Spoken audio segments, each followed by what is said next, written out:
दोस्तों, जब पूरी दुनिया रूस यूक्रेन जंग और अमेरिका के टैरिफ वॉर में उलझी हुई है, तभी भारत ने दुनिया को चौंका देने वाला कदम उठाया। विदेश मंत्री एस जयशंकर सीधे मॉस्को पहुंचे और रूसी राष्ट्रपति व्लादिमीर पुतिन से मुलाकात की।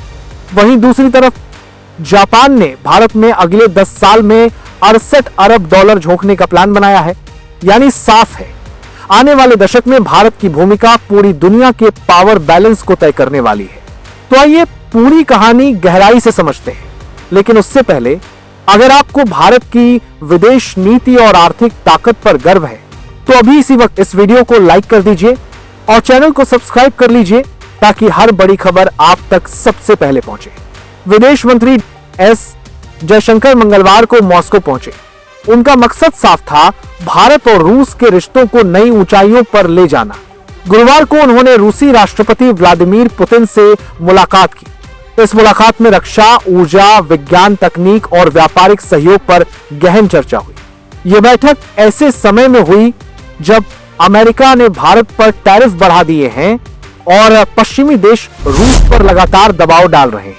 यानी एक तरफ पश्चिम की खींचतान, दूसरी तरफ रूस का भारत की ओर भरोसा, और बीच में भारत एक बैलेंसिंग पावर के रूप में। बैठक से पहले जयशंकर ने रूसी विदेश मंत्री सर्गेई लावरोव के साथ लंबी बातचीत की थी। दोनों नेताओं ने साफ कहा कि भारत रूस संबंध द्वितीय विश्व युद्ध के बाद से दुनिया के सबसे स्थिर रिश्तों में से एक है। जयशंकर ने यह भी माना कि व्यापार में अभी असंतुलन है। भारत रूस से तेल, कोयला और रक्षा उपकरण ज्यादा खरीदता है, लेकिन अपने उत्पादों का निर्यात कम कर पाता है। अब कोशिश यह है कि इस गैप को कम किया जाए और भारत की कंपनियों को रूसी बाजार में बड़ा मौका मिले। इस मीटिंग का एक और बड़ा पहलू है राष्ट्रपति पुतिन की भारत यात्रा।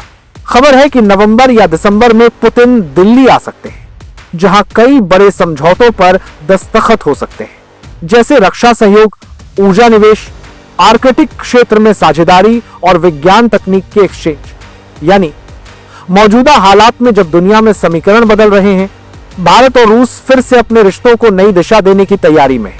अब बात उस बड़े ऐलान की जो एशिया की राजनीति और अर्थव्यवस्था को हिला सकता है। जापान ने अगले 10 सालों में भारत में 68 अरब डॉलर यानी करीब 10 ट्रिलियन येन के निजी निवेश का लक्ष्य तय किया है।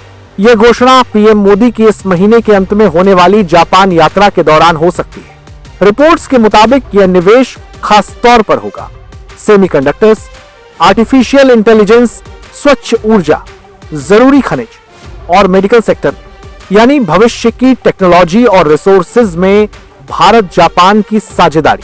यह कदम 2022 में हुए उस समझौते का विस्तार है, जब जापान ने 5 सालों में 5 ट्रिलियन येन निवेश का वादा किया था।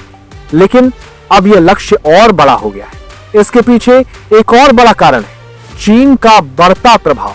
भारत और जापान दोनों चाहते हैं कि हिंद प्रशांत क्षेत्र में एक फ्री एंड ओपन यानी स्वतंत्र और खुला माहौल बना रहे। पीएम मोदी की 3 दिवसीय जापान यात्रा 29 अगस्त से शुरू होगी। इस दौरान वह न सिर्फ शिखर वार्ता करेंगे, बल्कि जापान के Shinkansen bullet train test site और एक प्रमुख चिप निर्माता कंपनी का दौरा भी करेंगे। इसके अलावा दोनों देश एक नई एई सहयोग पहल भी लॉन्च कर सकते हैं, जो भारत के स्टार्टअप्स को सीधे जापानी टेक्नोलॉजी से जोड़ देगी। यानी साफ है, आने वाले दशक में भारत और जापान मिलकर टेक्नोलॉजी, डिफेंस और इकोनॉमी की नई कहानी लिखेंगे।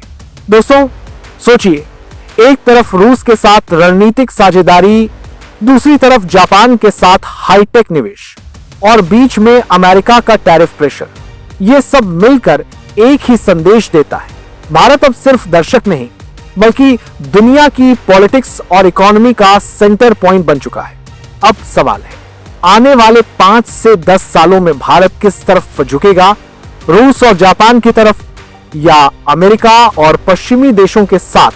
आपकी राय में भारत की रणनीति क्या होनी चाहिए, हमें कमेंट में जरूर बताइए। और हां, अगर आपको यह वीडियो जानकारीपूर्ण लगा हो तो लाइक करिए, शेयर करिए और देश दुनिया ग्लोबल को सब्सक्राइब करना मत भूलिए।